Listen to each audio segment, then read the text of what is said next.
Hey, everybody, I'm Laura DeFranco, the CEO of Brave Healer Productions, where we have a mission to wake the world up to what's possible for healing. We publish world-changing holistic health and wellness books like the one my guests here today have authored. So it is my total pleasure to introduce you to some of the authors of Shamanic Breathwork, The Nature of Change. Welcome, everybody. Thanks, Laura. Hello. Hey, Laura, thank you. Hello. I am really happy to have you all here. Before we get started and I get into asking you about your amazing chapters, let me just say a big thank you to Star Wolf and her whole team. We wouldn't be here without you, Star. Thank you so much for getting this stellar cast of authors together for this book. It has been amazing to be surrounded by the people in your community and just the other level awareness. I love playing in the sandbox with people who have that practice going on in their lives, and you all for sure do. So I've got Deb Kotz with me here today. She's a shamanic minister and transformation facilitator who powerfully supports women as they recreate their lives after the end of a long-term marriage. Frank Mondoze, I hope I got that right, Frank, is a contemporary voice on love, eros, and relating. He's lead faculty with the International School of Temple Arts, shamanic minister with Venus Rising Association for Transformation, and founder of Remember Brotherhood Journey. Judy Redhawk, welcome. She's a shamanic psychospiritual psychologist and creatrix of the Shamanic Shakti Art Process. Y'all need to give me a trophy for reading some of these like alliteration bios, okay? I love that. I'm a poet, so I have to love that, right? And lastly, Sarah Al-Janabi is an artist, embodiment coach, shamanic breathwork facilitator, embodied feminine flow dance teacher, and co-founder of Ishtar Rising Community. Holy moly, you guys, if you don't understand the power of the people I have in my Zoom room right now, I don't know what's going to convince you. So Deb, start us off. Tell me about this amazing chapter that you wrote.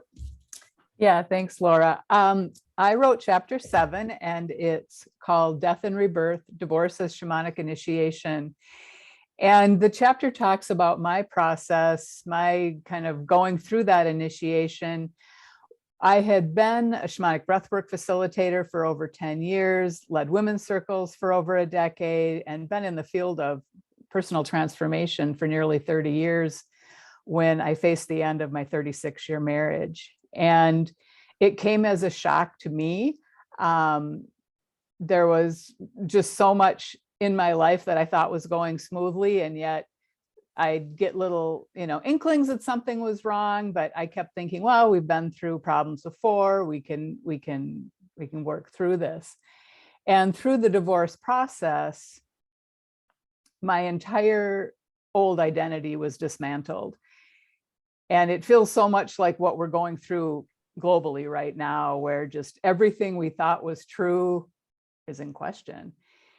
And the thing that I really want women to know is I thought I had a good marriage. I loved my life. I had there were a lot of positives to that marriage, but my health was in such crisis.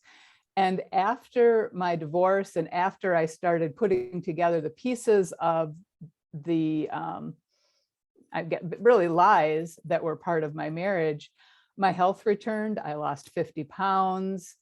I had an echocardiogram a few weeks ago. It was the first time my heart's been healthy in over 15 years. And to be in your 60s and have your heart go from low function to normal is amazing. So there's so much benefit to viewing this as a shamanic initiation if it happens. And knowing that through the biggest death comes the most glorious rebirth. Okay, so I just have to go there for a minute. It's actually been on my mind because many of you talk about a shamanic death and then a rebirth that follows. Can you go there for just one more moment and help our listeners who may not have heard this language before just understand that? Yeah.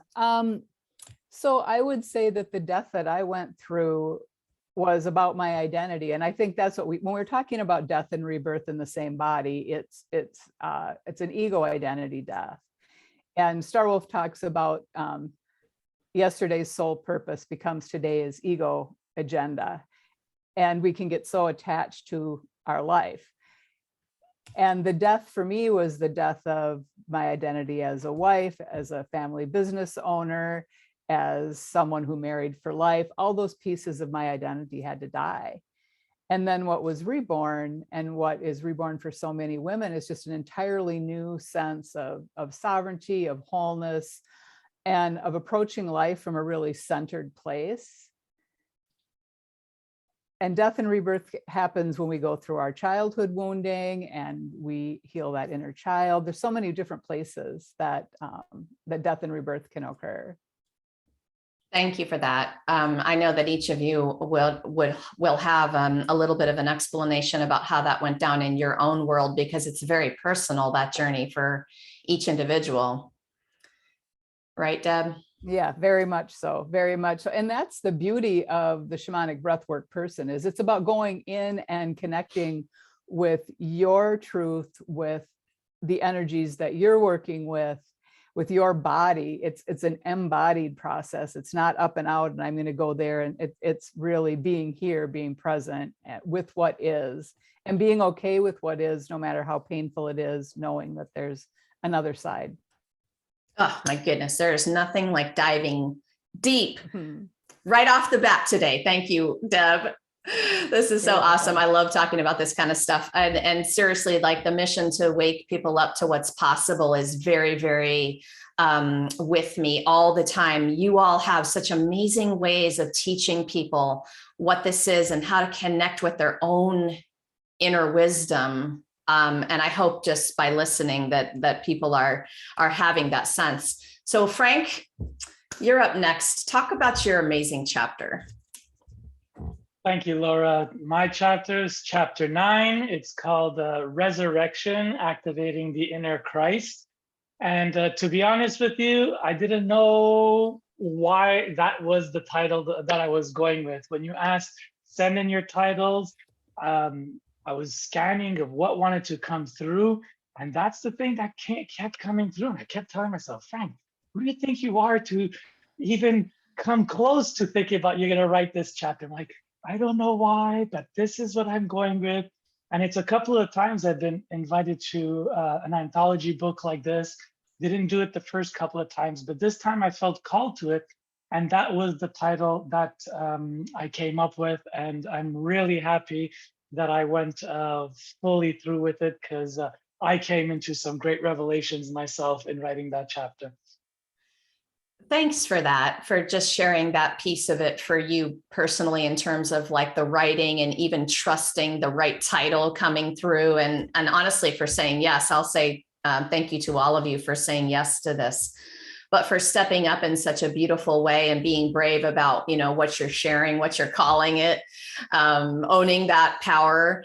So give us the gist of what that was. You know, what are you teaching the reader in the medicine section of this? Yeah, so what's important for me was to leave the reader with a roadmap to coming fully back to oneself. Often our culture sets us up for some version of meeting the world as a victim. Like, I am meeting this world in response or reaction to what the life is bringing me. And the whole idea of activating the inner Christ is, you know, this death rebirth process that Deb was talking about, is this idea that who I was at any moment, we could take who we were and use it as a reference point for who we're becoming. So, and that's in Tantra, we say that the past is a reference point for the future. And as the resurrection aspect was this like shedding of the skin, shedding of this personal identity of who we are, and stepping into the most glorious, exalted version of ourselves, one in which we recognize that we are the conscious creator of every situation and every moment that is happening in our life. So to meet that with a certain level of responsibility and ultimately trust, fueled by the energy of unconditional love, which is, I know, sounds like a lot of woo-woo words in our industry type thing, but the chapter really supports us to give a roadmap in taking the next steps to trusting ourselves to emerge and to activate our inner Christ and be the light, the beacon, not only for ourselves, but for our friends and family around us.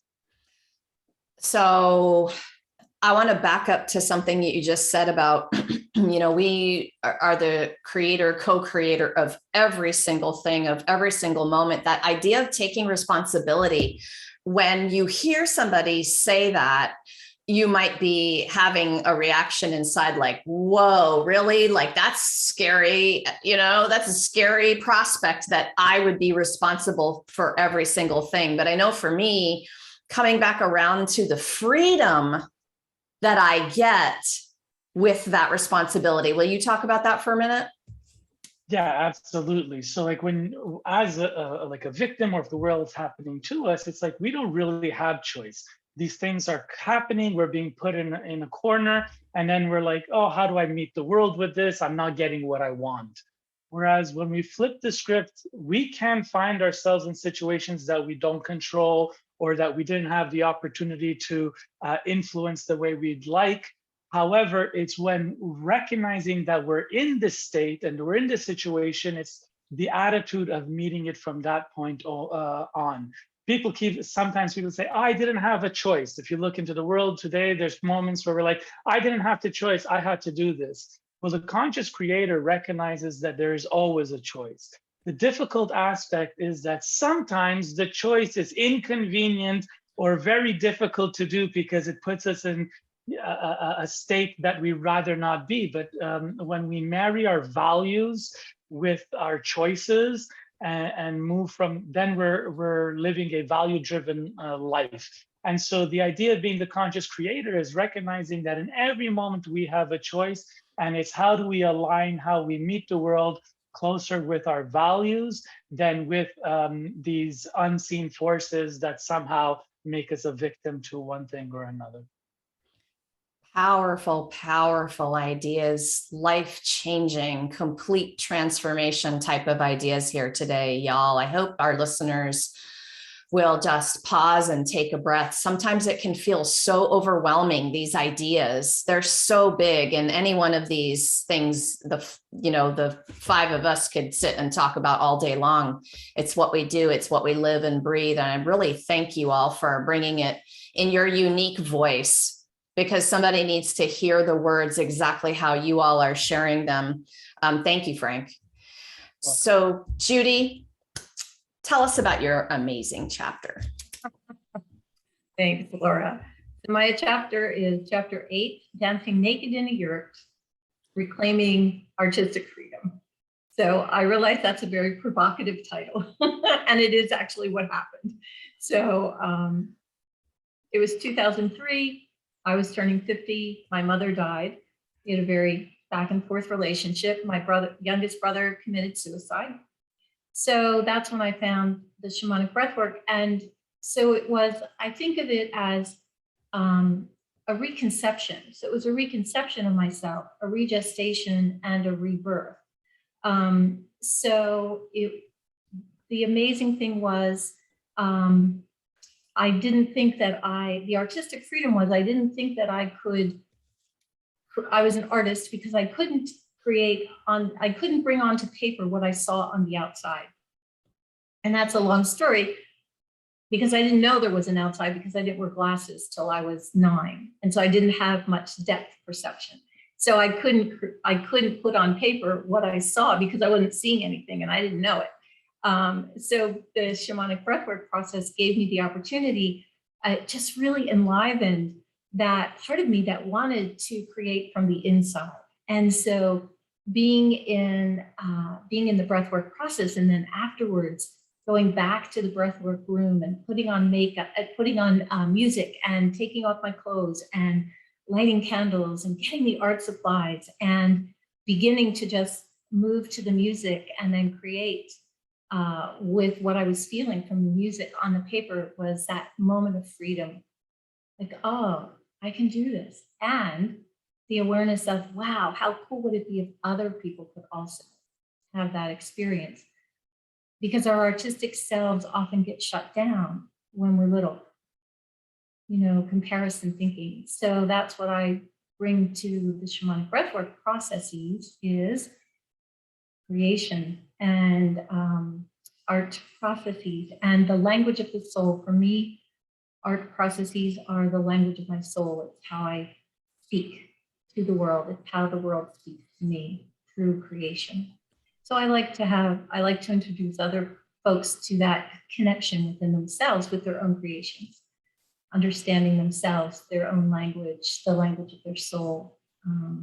So that's what happened. And like I said, just that moment of freedom of being totally raw and vulnerable and just having that feeling was just really, really special. There was a feeling both in your title of your chapter and the chapter for me of just complete liberation. And there, that has a feel in my body. And I know that there is a certain amount of courage that it takes to go for something like that. Would you talk about that for a minute? Yeah, because I was a little worried, like, oh, what will people think? Because I don't share the story very often. And so the way the chapter was written, it was based on a poem experience that I had describing the inspiration of being woken up in the middle of the night and listening to the leaves rattling, the eucalyptus leaves, and going down in the dark to the yurt and what that felt like, and then going into the room and finding the candle and the lighter and taking off my clothes, and to put that out there, was like, well, what will people think, and it just had to be told. And I liked telling it through the story of the poem so that it became a poem story as well as the story. So it was all of that freedom, like sharing the poem, sharing the experience. And yeah, does that answer your question? Yes, part of it. I think that What's the other part? Oh, I think you all are so brave. You all have said things, done things, created things, taught things in your lifetime worth of, achieving, I think, master teacher status in all of your cases. And sometimes we're so in it, we don't realize how brave we are being. We don't realize what it takes to get to the point where we would do and say and write and share out loud. And so that's all that was. I'm just recognizing you for that piece, and I appreciate you for that. Well, thank you. You're welcome. Okay, Sarah, let's hear about your amazing chapter. Well, hello everyone. This was an amazing opportunity when Star approached me. It was a dream for me to write something, to write a book, I always imagined myself writing my story in a book, but I always said, like, who am I? Exactly like Frank, who am I to write a book? So when she asked me, I was very, I didn't know where to start, what to write, what to share. And it came out to be like the title of the chapter is Finding Pleasure, Shedding Layers of Generational Shame and Conditioning, which has been my journey ever since. And it was in the, and also what stories I shared is, I had no clue what stories will come out, as it has to be like the story that kind of simplifies my medicine, or in an easy way. So that was extremely hard to kind of pinpoint. But then the two stories that came through is my relationship with the feminine like a moment of my relationship with the feminine and a moment of my relationship with the masculine, which is my father and my stepmother, and how it kind of from the storytelling you might feel or know how it kind of shaped me, and how in the story I was completely out of my body and completely unsafe, and I didn't feel that I could feel anything, the pain or the pleasure. So it's not necessarily saying how did I reach to the pleasure, because it's just a chapter, but it's basically the start of the journey. And yeah, so this is I appreciate you talking about that writing journey sometimes is difficult. It's, first of all, hard to choose a story that represents your whole life. And you all actually did that brilliantly as well. You all have books, multiple books in you to share with the world, worth of stories and teachings. And I recognize that every time we come together for these, you know, the one little chapter that I'm asking you to craft. And for our listeners today, what we are doing here is these authors and experts and master teachers in their craft are coming to share that vulnerable story with you, but then they're moving on in the chapter to give you a nugget of their teaching and hopefully give you a practical experience with something, having a taste of it so that you can realize what's possible, something new, something different. And of course, shamanic breathwork is how we all came together for this. So I want you all to talk a little bit about the subtitle next, actually. So I'm going to go to Frank first for this question.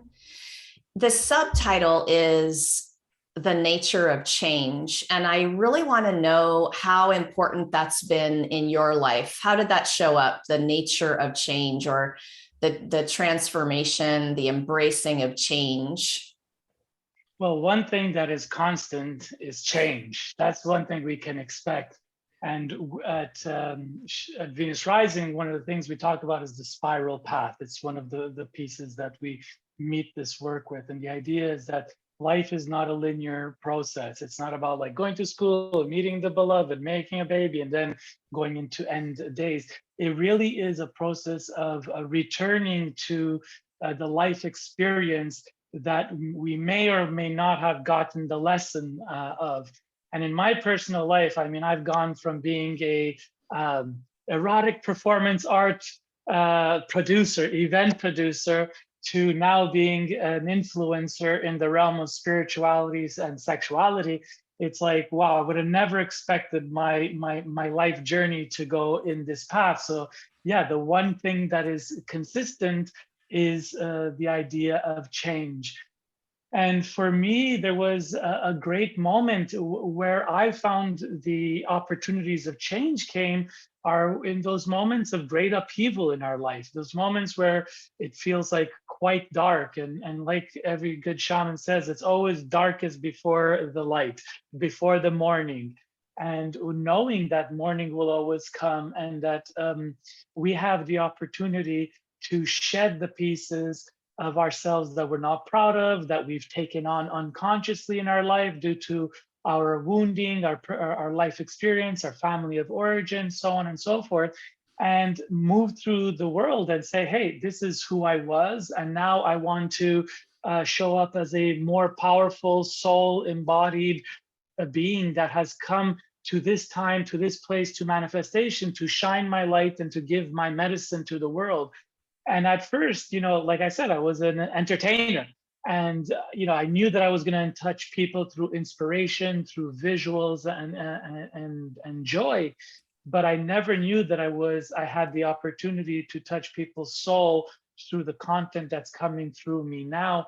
And with that, I could say that as long as we show up into the world, as long as we're willing to look at our shadow pieces, look at the places in our lives that we repress or avoid, or the ones that we like grasp at, that we need to bring into our life, these two are usually good signs that we're abandoning ourselves and looking to the outside world to change.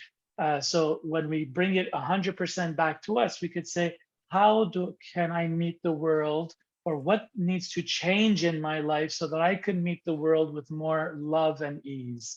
And that has been my guiding principles. Is the thing that's happening putting me in greater ease and therefore connected to love, or am I spinning out in drama and chaos? And when I'm spinning out in drama and chaos, it's usually because my younger self is playing in the picture versus my more conscious, mature self that I've come to know in the second half of my life, or the last fourth of my life. Oh my goodness, you said a lot there.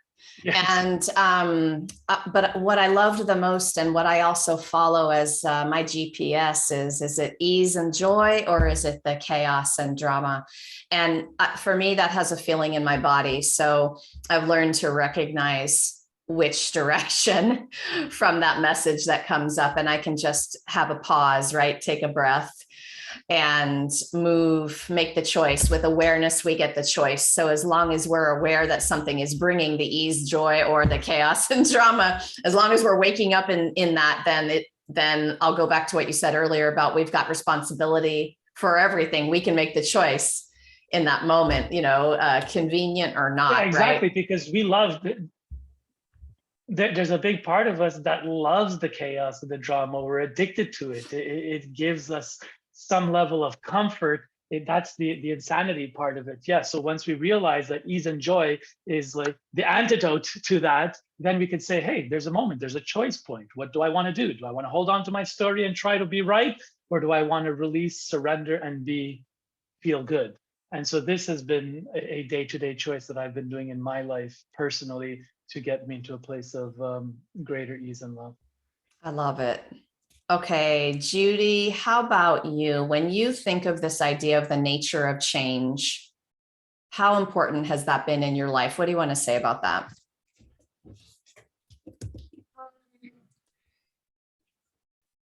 I'm not sure exactly what to say, because I don't think too much about change. I'm aware that it happens.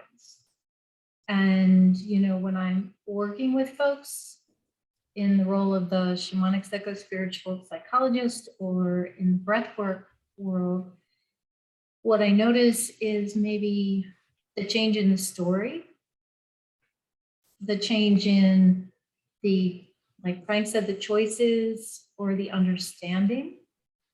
And like, I recognize that sometimes change is so gradual and imperceptible that we barely notice that it's happening. And then other times it can be really huge. And so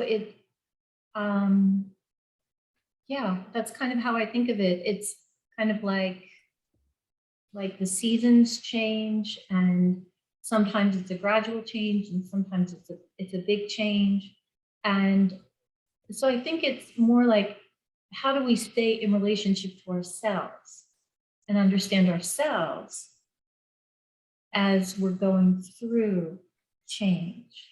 And like, who can we rely on to, co-journey with us?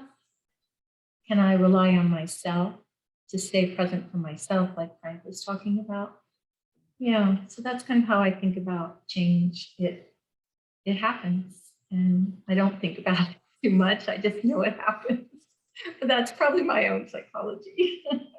I love that. And you all are giving such beautiful gifts of awareness today by just sharing the way you move through a topic, any one of these topics, right? I love that, Judy. Thank you. Sure. Sarah, what do you want to add here? When you think of the nature of change, and really how, Star tied that into the magic of shamanic breathwork. That was this theme that she had in mind for the book. What does that mean to you? Well, change for me, I think about it a lot, Judy. So it's really like, I get really blown away by who I was and who I am now, and especially all the society expectations that I have around me, how I should put others before me, please others, how I should dress and how I should talk and how I should like carry on, and what are the things that I should do and should not do. So just like deepening my relationship with myself and loving myself more, and really putting myself as a priority is allowing me to change more gracefully and with ease, as you said, like pleasure and joy. But in many situations, or many like moments of change, it was not very easy for me, like to kind of change patterns or change the way I treat myself, or change the way when I have to like draw clear boundary with some family members and some friends and stuff. So change sometimes requires some courage and some strength and inner strength, and really deep self-love and self-compassion for the change to be easy, and for we always like go back to ourselves. So this is what changed to me in this moment, I believe. You're making me think of changing the habits that don't serve us anymore, right? And first being aware of them, but then being able to even make a choice of what you want the new thing to be. Anything else you want to say about that? Exactly, and letting go of versions of us, and then obviously everything also changes around us. And as Judy said, things already, like nature changes gracefully, and sometimes it's like a big change, and sometimes it's like an easy. And I believe that I reached a point where change is becoming much easier for me, and I embrace it easily, and I ride it. As I said, the more I'm loving myself, the more the shedding of those versions of myself becoming much easier. Okay, Deb, what do you want to add to this conversation about the nature of change? When I think of change, I think kind of on two tracks. One is just day to day, putting one foot in front of the other and making choices for that day that are hopefully leading me to be, who I want to be, whether it's just a day of releasing, whether it's a day of allowing whatever emotions are there to be there, or whether it's interacting with other people in a certain way. And then when I take a step back and think about the cycles of change, and knowing that there's not a destination, and that having your whole life be perfect and everything go smoothly, that's such a false goal. That isn't, we're human beings. We're here to be messy. We're here to go through cycles of change where we're dreaming a new dream. We're taking the steps to implement it. We're going through the fire and releasing shadow. We're saying, okay, I've done everything I can, and spirit, let's see where it ends up. And then maybe we end up in a joy and celebration, and maybe the baby's stillborn, and to be okay with whatever happens, and not being attached to an outcome has to be a specific way. And that, I think, is the hardest, is to just keep letting go of outcome, and yet taking steps and having intention and moving toward a goal. Oh my gosh, yes. So change and detaching, change and detaching, and just repeating your ability to do that. That is not easy some days. No. Yes. What do you think would be your, wanted to say, like, biggest piece of advice for people who are in the practice of detachment, but still really struggling? I think just be gentle with yourself. Do the best you can, and then be okay with that. It's not about perfection, and not letting perfectionism get in the way of progress. Yes, to that. Perfectionism is paralyzing. I love that, Deb. Thanks. Mm-hmm. Okay, so Judy, I'm going to start this next question with you. I'm going to come around to all of you for this. So, shamanic breathwork.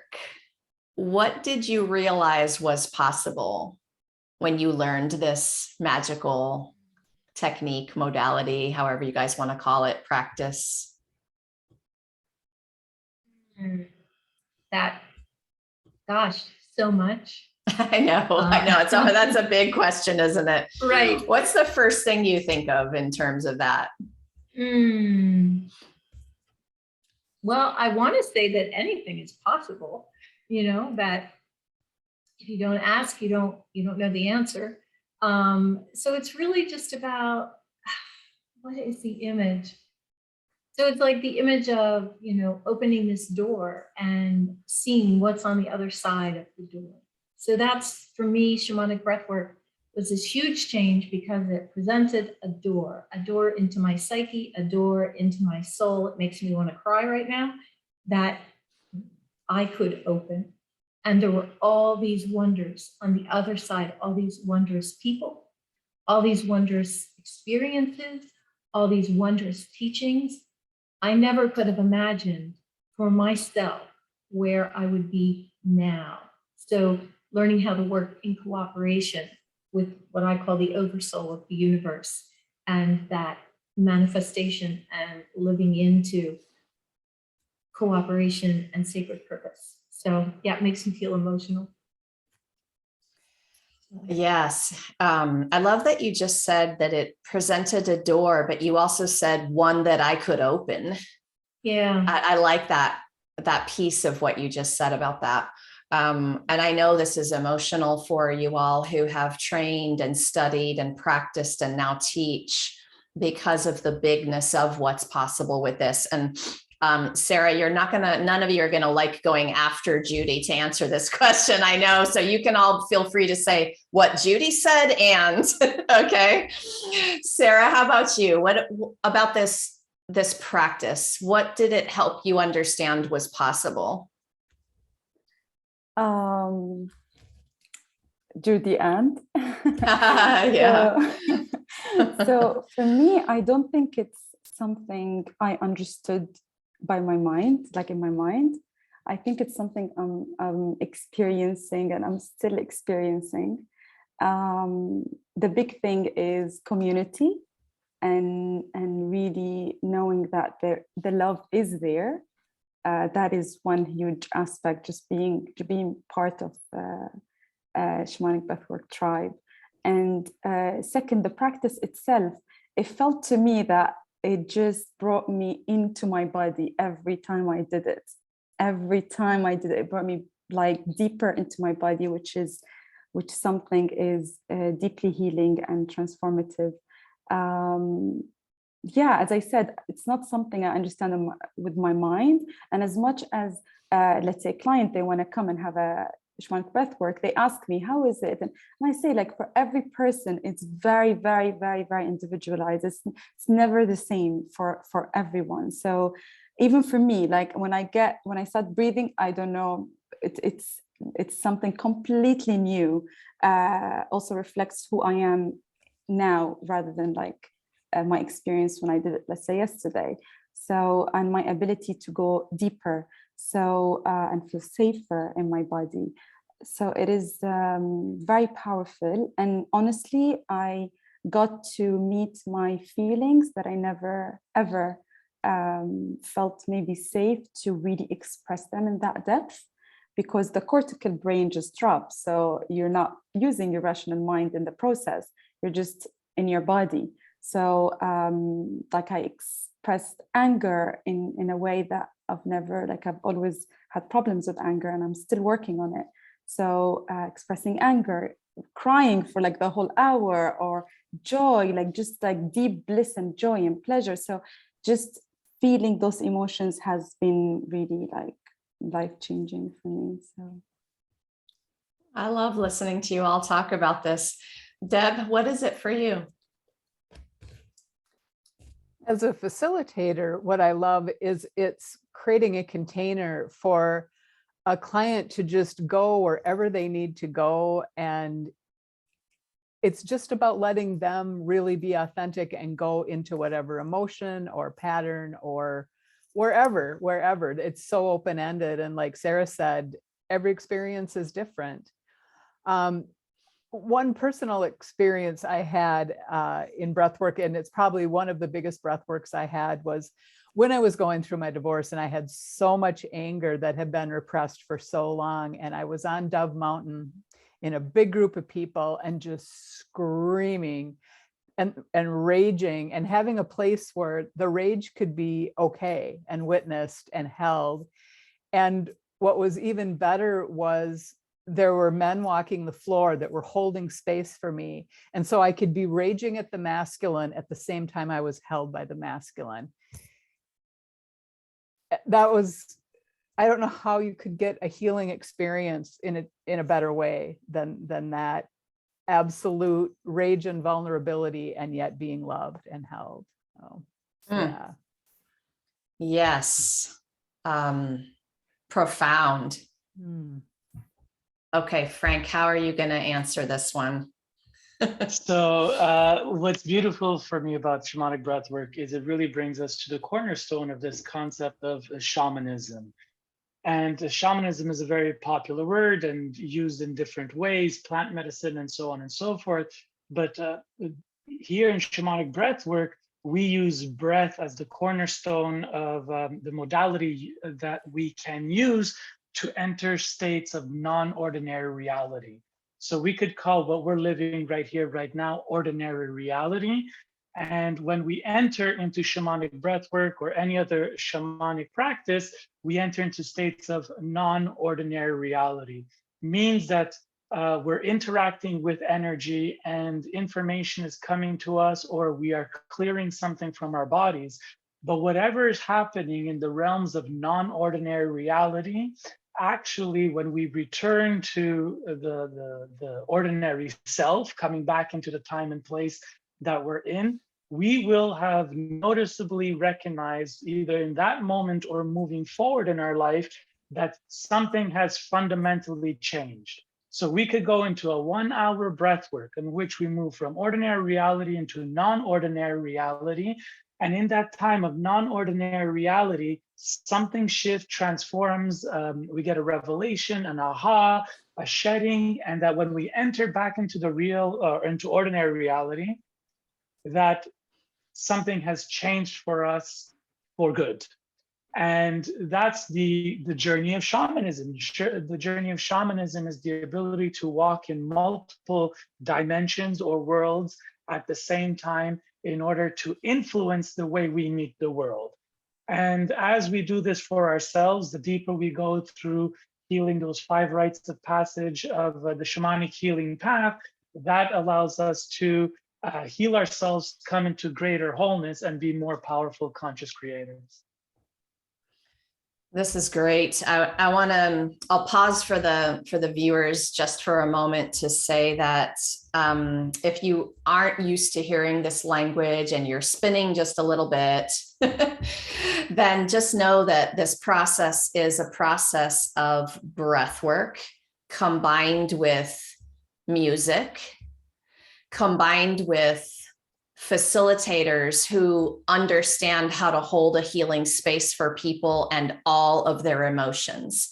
And if I just break it down into, that is some of what you might expect. Sometimes when we hear the teachers talk about this, and if you've not experienced, or at least you don't think you've experienced a non-ordinary reality yet, you might be like, what are you talking about? And I know enough to know that this is an experience and it's hard to talk about, and you do need to experience this. But what's so beautiful about the book, again, is that all of your unique voices come into this book to help people just hear it in a different way.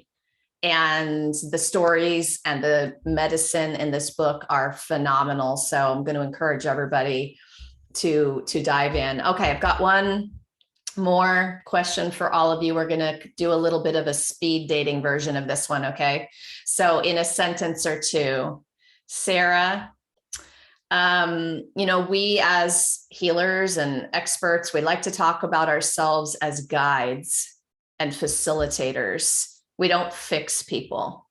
We empower them to connect with that inner being and that inner wisdom and their own healer, right? So what's one way you want to help our listeners today feel empowered? Ah,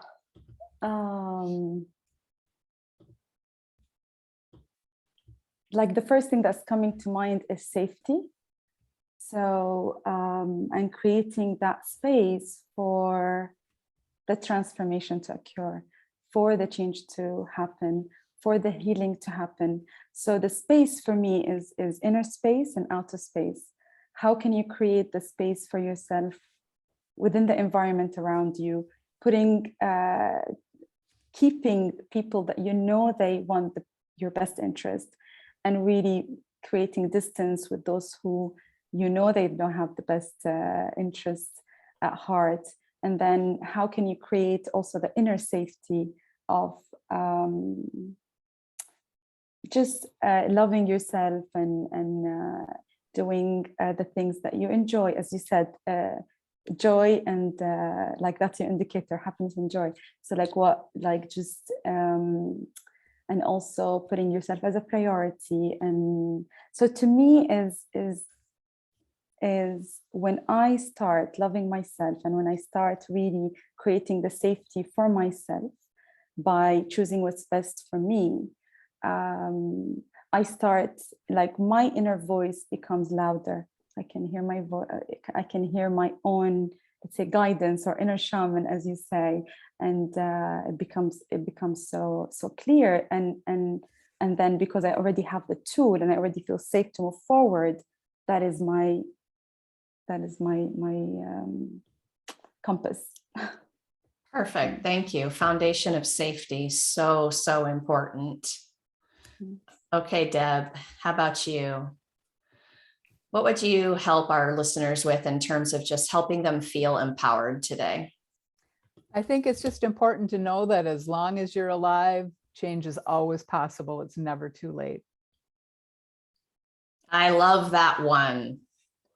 It's never too late to make a big ass change. That's right. Small, medium, or large, right? All the sizes. But yes, I love it, Deb. Thank you. Frank, how about you?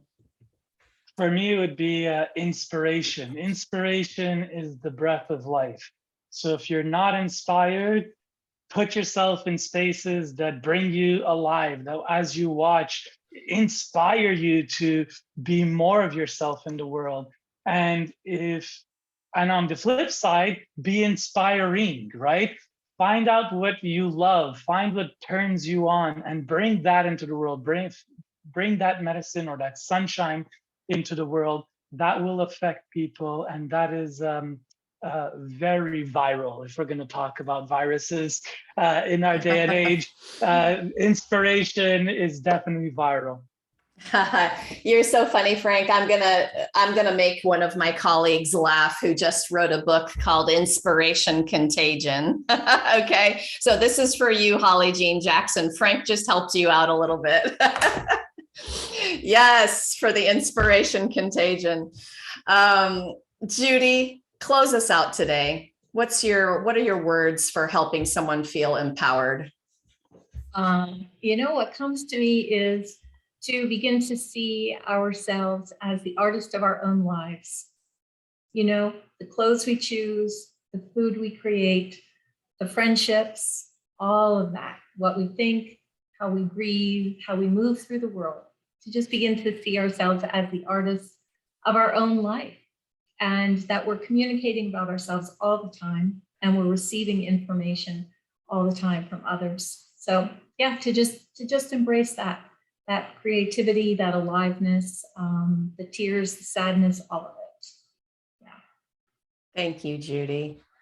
So to all of you, thank you so much for what you do in the world and for being here today to share it with everybody. Thank you all. So I want to tell all of our listeners that get ready. We're going to have our live stream book launch party. It's coming up on March 21st, 2:00 Eastern. I'm going to gather with all of the Shamanic Breathwork authors.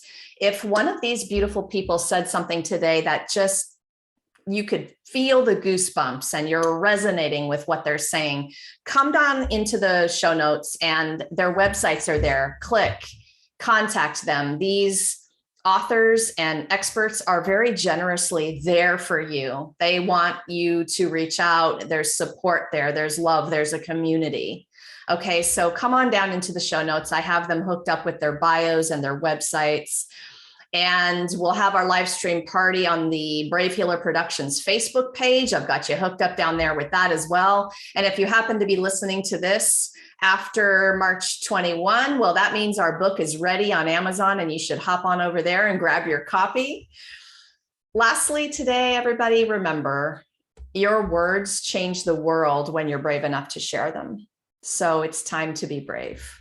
See you next time, everyone. Thank you, authors.